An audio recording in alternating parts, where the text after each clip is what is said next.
Good evening, guys. So, how are you?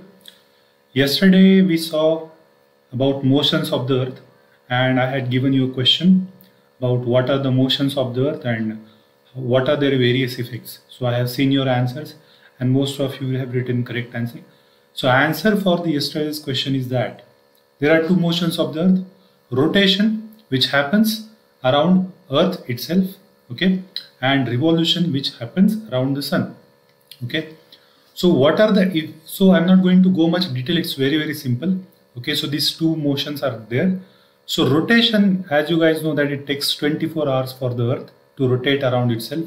Okay, because of the rotation you have day and night. Okay, if rotation would not have been there, then it might be that one region would have faced prolonged nights, prolonged night, and one region would have faced prolonged time of day. Okay, so this would have happened. Okay, so after that we the second motion is revolution. Revolution happens around the sun. So when it is happening around the sun, it is happening in an elliptical orbital path. So the path around which earth revolves around the sun is elliptical. It is not spherical, completely spherical path. Okay, so earth is revolving around the sun, and because of its tilt on its own axis, we have different seasons. Okay, so we have summer, we have winter, we have rainy season, we have autumn, we have spring. Okay, so these different seasons are because earth is tilted and it is revolving around the sun, and simultaneously it is rotating around itself. So seasons, day and night. Okay, then you have this solstice. Okay, so these are the effects of revolution of the earth around sun, and as well as these are the effects which are the results of rotation around itself. So this is a general answer about yesterday's question. Okay, so today what we are going to see is the next chapter, that is maps. So maps are very important. Till date UPSC haven't asked any question directly on the technical and theoretical aspects of map. They have asked where is which city, which is where. So for your surprise, they may ask you a question about technicalities of the map. Since it is given in your 6th standard NCERTs, you should be knowing all these technicalities of the maps. So now let us see these various technicalities of the maps. So for our surprise, we might be expecting that UPSC may ask Galwan Valley, UPSC may ask somewhere a place which is frequently in news, but instead of that UPSC is just asking the technicality of the maps. So what are these technicalities? So we'll see in this chapter. So when I am saying technicalities, it means how map is made. What are the different aspects used to make the map? So how map is made? So map is made using various scales, various colors, various symbols. Okay. So these are the things that we are going to see in this chapter. We are not going to see mapping as such, like which places are where and places in the news. That we will do later. Also, I will also teach you as we move further. We'll also see how to draw a map of world, how to draw a map of India. Easy tricks I'll tell you to draw. Okay. So let us understand the technicalities of the map. So first of all, when we say technicalities, so what are these technicalities? So first of all, the simple definition of map, or before that let us understand what is the difference between globe and map. In first chapter there was a reference of globe. So everybody has seen the globe when we were in the school. Okay, a spherical blue shaped globe of the earth. So that is one way of representing the earth. But it is not possible. It is physically sometimes very difficult to carry that globe. Also, it is very difficult to find out the things very fast on the globe. So there is a second way of representation of map, that is on the flat surface. So on the flat surface, a drawing of the various features of the earth and various locations is done. It is known as map. So it is done according to the scale. Okay. So these maps are of various types. Like you have physical map, you have thematic map, you have political map. When we gather all the map in a single book, this book is known as atlas. So most of you have seen this atlas in the various shops. You might have had some atlas, like there are Orient Black Swan Atlas is there, Oxford Atlas is there. So when you gather all these maps together, what you make a book, you call it as an atlas. So let us understand what are the different types of maps. So just now I have spoken that when you gather all these types of map, you are calling it atlas. So first type of map is a physical map or relief map. So physical map means what? Here we are representing mountains, we are representing plains, we are representing elevations, we are representing lakes, we are representing rivers, we are representing seas. So different features of the earth we are representing. So on the surface you can see this is North America's physical map. So these type of maps are known as physical map. Okay. So now second type of map is a political map. Again, North America's map you can see on your screen. So political maps, they don't show you where are the rivers or where are the plains or where are the plateaus, where are the mountains. They tell you only where are the cities, where are the towns, where are the villages. So town, village, cities name have been given in these maps. So these are known as political map. Third map is known as thematic map. So here you don't want any physical feature, neither you want all cities name and all these names. You want to make a map regarding a specific feature. For example, you want to show the types of soils in India. So you can make the types of soils. This will be the thematic map. You want to show the population. So on the screen you can see the thematic map of population of the USA. So where you have a dense population, that is red area, you can see the less dense population, the blue area you can see. So you can make theme based map, like you want to show forest cover, you want to show distribution of rainfall, you want to show various industries, the concentration of industries, types of industries. So these types of maps have been made using various themes. So these themes are used for making the maps. So they are known as thematic maps. So these are the three types of maps that we have seen. First is physical map. Second one is political map. Third one is thematic map. So these are the different types of map. Now let us move towards technicalities of the map. So while making the map, three components are used. Without these three components, you cannot call something as a perfect map. So which are these three components? So first of all, distance. Second is direction. Third are symbols. So distance means what? So anyways you are going to reduce whatever distance is there on the ground to the smallest distance on the surface of the paper. So how you are going to consider that distance? That is very important aspect. Then direction. Without direction, map is not possible. If somebody takes the map and he does not know the direction, where is north, where is east, where is west, so he will be lost somewhere or he will be making circles around somewhere. So directions are very important. Third is symbol. So symbol, without symbol, you cannot understand what is given in the map. Even in certain maps, if you don't understand the language, you won't understand the map. So that's why sometimes, though you don't understand the language, just by using the symbols, you can understand the map. So let us see this thing in detail. First is a distance. So when we say distance is, map is used by using the scale. You have heard the word scale. So scale is nothing but a measure of this distance. Okay.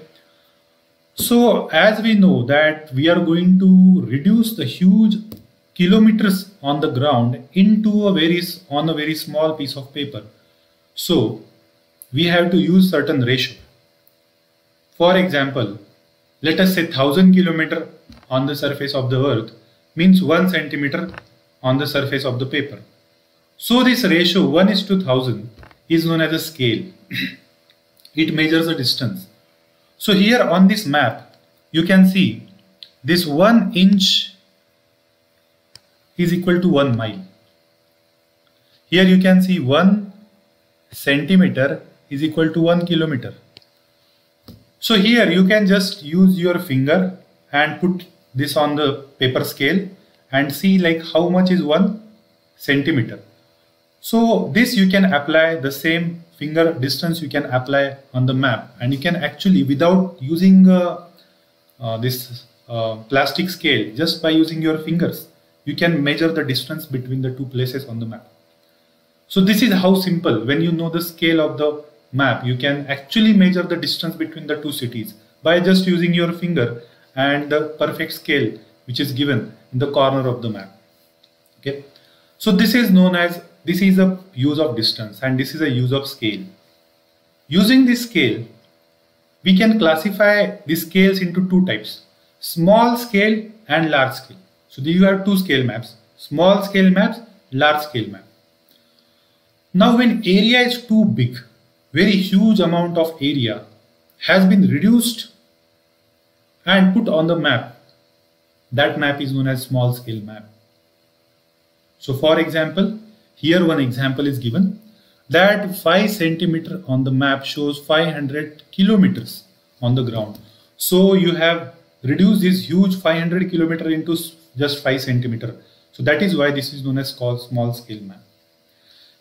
Opposite to that is a large scale map.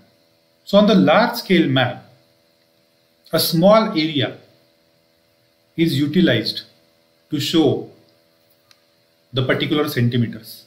For example, here only a 500 meters is being shown by using 5 centimeters.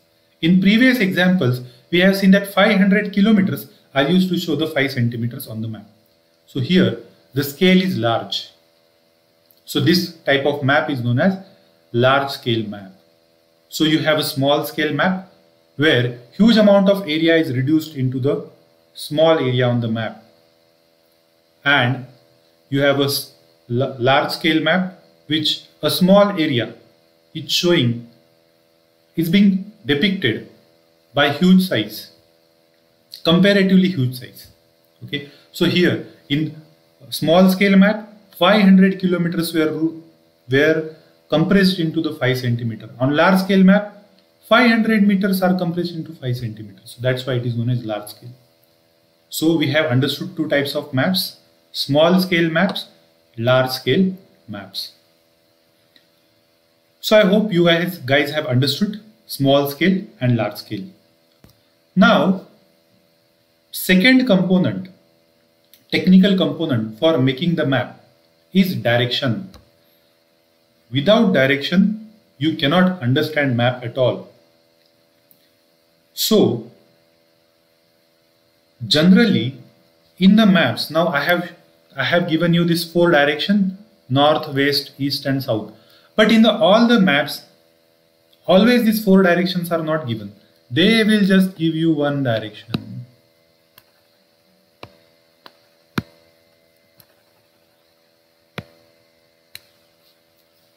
Okay, so just one direction is been given.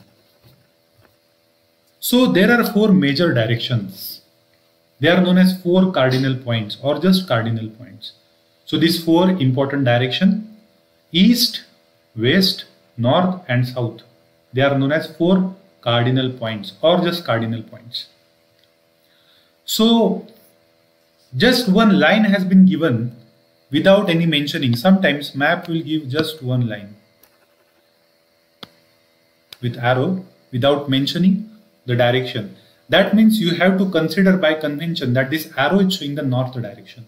So this is also known as north line. Okay, so these are the important direction. Then you have intermediate direction. Okay, between north and east, you'll have a northeast, this point. Okay, then east and south, you have a south, east, you have then southwest, and then you have a northwest. So these are known as intermediate direction. So these are the different directions which are shown on the map, and using this direction we can understand the map. So direction is the second component for making of the map. Third component, which is very important for making the maps, is symbols. Without symbol you cannot understand map at all. Or sometimes, now here everything is written in English. So if for example everything is written in the Russian language, you won't understand what it is. But by using the just symbols, you won't, if nobody is around and you are traveling, just by using the symbols you can understand, okay, where I have to go, where is a temple, where is a post office, where is a lake, where is a river, where is a road. Okay, in that road also, where is the international boundary, where is the state boundary, where is the district boundary. So all small symbols have been mentioned. So there is a particular convention, international convention known as conventional symbols. This international convention keeps the records of the symbols. They decide which symbols have to be used for which purpose, or for which line, or for which feature. So in symbols means what all things they are used. So they will use letters, like here you can see it is written PO or PTO, means post office, okay, or post and telegraph. PS means police station.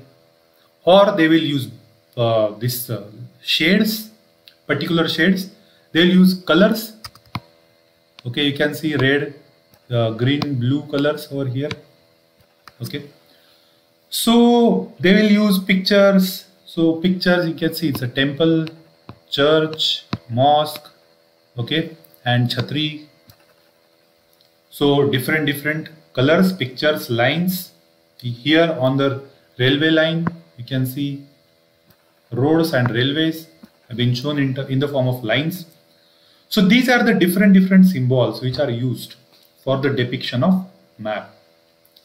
So these questions can be asked in the preliminary examination. They are very important. So they will just give you this particular symbol and they will tell you in the map this particular symbol represents what. So one symbol, like for example here you can see these boundaries. So they will give you all these three boundaries and they will ask you which is a district boundary, which is the international border, which is a state border. So these things they will ask you in the preliminary examination. It is very possible that they may ask you these things. It is given in your very basic NCERTs. Okay. So these are the three components which are used for making the map. So I hope you guys have understood this thing.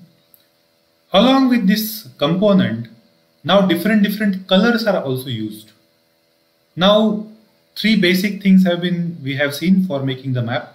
Now certain, let us say other things than the basic things which are required for making the map.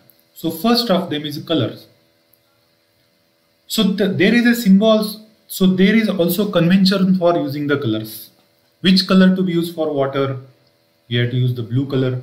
Which color is used for showing the mountain? You have to use the brown color. Which color you have to use for showing the plateau? You have to show it with the yellow color. And if you want to show the plains, you have to use the green color. Now again you can see this physical feature or physical map of North America. Here you can see this dark brown color again is used to show this Rockies mountain. Then around Rockies mountain, this is yellow color. You can see these are the plateaus. Near mountain you will have plateau, and then plain features of America is shown in the form of green color. So in this ways different, and here you can see the Great Lakes of America or water bodies have been shown using blue color. Oceans have been shown using blue color. So these are the different colors. In this way, the particular specific colors have to be used for showing particular feature on the surface of the map. So these are the very important things they can be asked in our examination. So I hope you guys have understood these things. So this is all about maps, and these are all technical things about maps and how maps are made. Now we have seen the maps. Maps have these three things: distance, second one, direction, third one, symbols. Yes. So these are the three different things we are used for making the map. If one of these things missing or all of these things missing, and still you have drawn something like a map, but we won't call it as a map. Okay. It has been given different names. The first type of it is a sketch. Okay. So sketch is just you have memorized some terrain or something you have memorized. You don't have any scale, you don't have any colors, you don't have any symbols. Just by something you have drawn by using your hand. Okay. So it's just a kind of rough drawing. You have to tell your friend how to come to my place. So you'll say come by this road like straight way. Then you'll see one lake over here. Then take a right turn from the lake. Then you'll see a building over here. Okay. Then come straight from the building, and here you'll see one house over here. So this is my house. You have to come at this place. So this is called a sketch. By just memory and spot observation, there is no scale. It is a rough drawing without any scale, without any proper direction, without proper symbols. So this is known as sketch. This won't be called as a map. Okay. Next is a plan. Plan means what? You have seen the plan of your house. So very small area, very small area like 3000 square feet, 4000 square feet. You have to depict on the map to understand a minute feature like where is a kitchen, where is a storeroom, where is a washroom, where is a hall. So for this drawing of small scale area, very small scale area on the large scale is known as a plan. So this is one of the types of drawing. We won't call it as a map. So whatever house you have built, your parents have built, at that time, whatever they made, it is called as a plan. Even city planning can also be done. City plans are also there. So very small areas, they are shown on the large scale. They are known as plans. Okay. So this is all about mapping. I hope you guys have understood. This is a very small chapter, but little tricky chapter, and you have to remember this. It might ask for your surprise. One or two questions might be asked for your surprise. Anytime. Maybe this year they might ask. I don't know how many of you are giving the exam this year. They may ask this year. They might ask next year. So if many of you would be giving the exam next year, so be prepared for this type of question. Okay. So some MCQs have been given based on this map questions. So first question is, map is showing the distribution of forest. What type of map it is? We have discussed. Blue color is used for showing what? That is also being discussed. A compass is used for what? So compass is nothing but a needle. A needle is there in the map, let us say on the map, on the surface of the map, or if you have this GPS and all the manual GPS. So these needles, so they denote the direction north. So needle, it's generally a magnetic one, so it will move towards the north direction. So wherever needle is going, that is the north direction. So finding the main direction. Main direction means north direction. The scale is necessary for what? This is also we have seen. So I hope you guys have understood this. If you have any doubt, please ask me. Okay. Thank you. See you next chapter.